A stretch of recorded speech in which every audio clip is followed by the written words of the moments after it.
Hello class बच्चों, ये chapter number 4 आप देख रहे हैं। हम इसका अध्ययन कई बार कर चुके हैं और जो इसके क्वेश्चन आंसर्स हैं वो भी आपने वीडियोस में देखे होंगे, फ़ोटोज़ में आंसर्स आपने पढ़ लिए होंगे। एक बार हम इसके बारे में और जानकारी लेते हैं। बच्चों, मानचित्र में यहाँ पर शुरुआत से अब जो हम पढ़ेंगे तो जो क्वेश्चंस के आंसर आते जा रहे हैं हम उसके बारे में भी चर्चा करेंगे। जैसे ही शुरुआत में ही जो अपना क्वेश्चन आ रहा है उसमें बच्चे क्वेश्चन नंबर 4 का आंसर आएगा। क्वेश्चन ये है कि ग्लोब जो है अध्ययन के लिए, पृथ्वी का जो हम अध्ययन करते हैं, तो मानचित्र ज़्यादा उपयोगी क्यों है ग्लोब की अपेक्षा। तो ग्लोब तो जो अध्ययन किया जा रहा है, देखिए यहाँ पे एक ग्लोब दिख रहा है आपको, यहाँ एक चित्र में अभी आपको दिखाया जाएगा ग्लोब। यहाँ पे देखिए दिशा सूचक यंत्र है ये, तो ठीक है। ग्लोब आप जानकारी ले चुके हैं पहले। ग्लोब जो है पृथ्वी का प्रतिरूप है।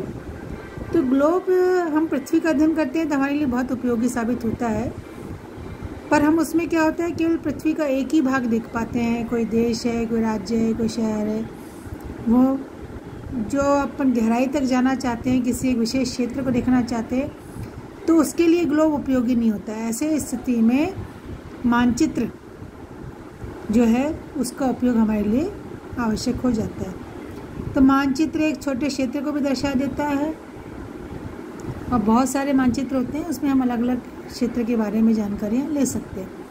ग्लोब में कुछ सीमाएं होती हैं अध्ययन की। जब हम पूरी पृथ्वी का अध्ययन करना चाहते हैं तो ग्लोब साबित हो जाता है हमारे लिए काफ़ी उपयोगी रूप में।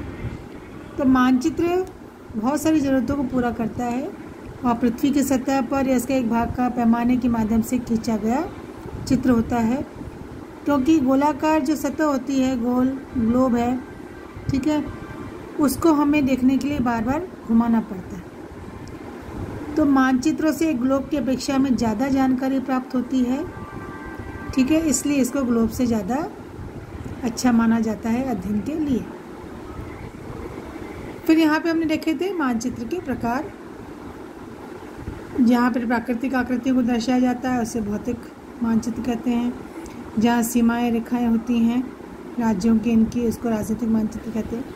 यहाँ पे बच्चों अपने क्वेश्चन नंबर 6 का आंसर आ रहा है कि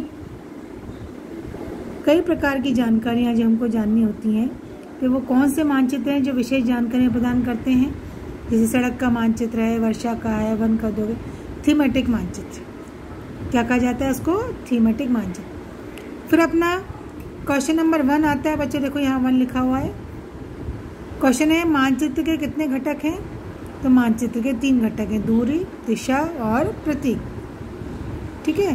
तो नेक्स्ट क्वेश्चन यहाँ पर आता है अपना क्वेश्चन नंबर 3 है। ये देखिए यहाँ पर मैं 3 लिखा हुआ है। पैमाने के बारे में क्वेश्चन है कि पैमाना क्या होता है, ठीक है।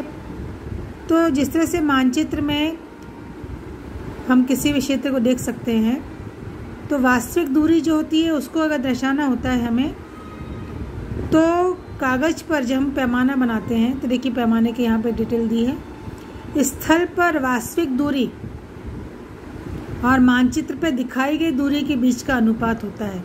मतलब स्थल में जो दूरी है उसको तो हम मानचित्र में दिखा नहीं सकते, तो उसके लिए जो हम एक नाप लेते हैं, जैसे इन्होंने एक उदाहरण दिया है कि किसी विद्यालय घर के बीच की दूरी 10 किलोमीटर है, तो 10 किलोमीटर तो हम दर्शा नहीं सकते, तो ऐसे में मानचित्र में उसको 2 सेंटीमीटर से दर्शाया जाता है। मतलब 5 किलोमीटर की दूरी अगर होगी तो उसको अपन 1 सेंटीमीटर से दर्शा देते हैं। तो इस प्रकार से पैमाना किसी मानचित्र के लिए बहुत महत्वपूर्ण होता है और इससे आप मानचित्र पर दिए गए किसी भी 2 स्थानों के बीच की दूरी का पता लगा सकते हैं। और इसके 2 प्रकार होते हैं, छोटे पैमाने वाले मानचित्र और बड़े पैमाने वाले मानचित्र। ये अपना एक क्वेश्चन हो गया। फिर अपना एक क्वेश्चन आता है बच्चों, क्वेश्चन नंबर 2, प्रधान दिक् बिंदु कौन से हैं। मतलब प्रधान रेखाएं, तो देखिए उत्तर दक्षिण। हम अगर पहले प्लस बना लेते हैं तो उत्तर दक्षिण और एक ही लाइन आधी खींच देते हैं आड़ी में, तो पूर्व पश्चिम, ये पूर्व है और ये पश्चिम, ये वाला, ठीक है। इनके बीच में हमने और 2 रेखाएं खींच दी इस तरह से, ये, ठीक है।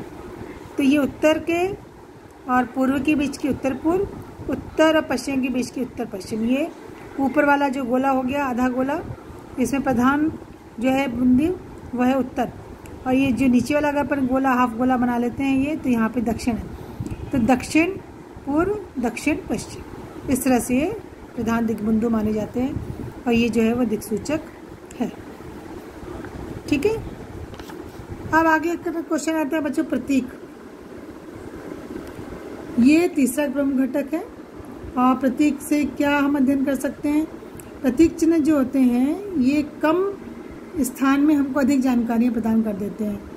जैसे कि आपको मैंने कल ही दिया भी था, ये चिन्ह हैं, इनसे चिन्हों की सहायता से हम पता लगा सकते हैं कि क्या है। बच्चों यहाँ पे आपको एक करेक्शन करना होगा। ये जो बस्ती देख रहे हैं आप, यहाँ पे कब्रिस्तान में कुछ इस तरह से चित्र बनेगा, आप इसको करेक्शन कर लीजिए। इस तरह से जो है ये ऐसे चिन्ह जो है वो यहाँ पर कब्रिस्तान का बनेगा, ऐसे चिन्ह जो है इसको ऐड कर लीजिए। तो जहाँ आपने ये चित्र बनाया ना, इसके बाद इसको आप यहाँ पर बना लीजिएगा। ठीक है, सभी बच्चे करेक्शन कर लेंगे।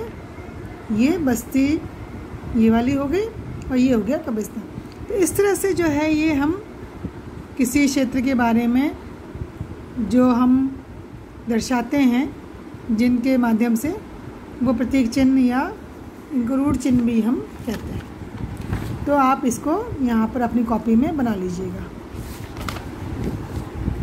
फिर बच्चे अपन आते हैं यहाँ पर कि मानचित्र और खाका में क्या अंतर है। तो मानचित्र तो हमने देख लिया, चपटी जो है पृथ्वी की सतह है उसका ये चित्र बनाया जाता है। खाका क्या होता है, कोई भी छोटा क्षेत्र होता है, जैसे कोई कमरा है, जैसे उन्होंने कहा कमरा है, कमरे को बड़ा दिखाना है तो बड़े पैमाने पे खींचा गया रेखा चित्र क्या कहलाता है, खाका कहलाता है। ठीक है, एक छोटे क्षेत्र को बड़े रूप में दर्शाना, जैसे किसी कमरे की लंबाई चौड़ाई होती है मानचित्र में दिखा जा सकता है, उसे हम एक बड़े रूप में जब दिखाते हैं तो उसे खाका कहा जाता है। आगे बच्चे समझ में। तो ये अपने यहाँ पर क्वेश्चन थे, और ये वृक्षों का वितरण इन्हें कौन सा मानचित्र हो गया आपको मैंने बताया था। ठीक है, नीले रंग का प्रयोग किस लिए होता है, जलाशयों के लिए होता है। दिक्सूचक का प्रयोग किस लिए होता है, मुख्य दिशा का पता लगाने के लिए होता है। ठीक है, पैमाना आवश्यक है, किसके लिए होता है, तो ये हम पूरी चर्चा पहले कर चुके हैं और आपको मैं आंसर भेज भी चुकी हूँ। तो आज के लिए बच्चों इतना। कल हम नया चैप्टर शुरू करेंगे, पृथ्वी के प्रमुख परिमंडल।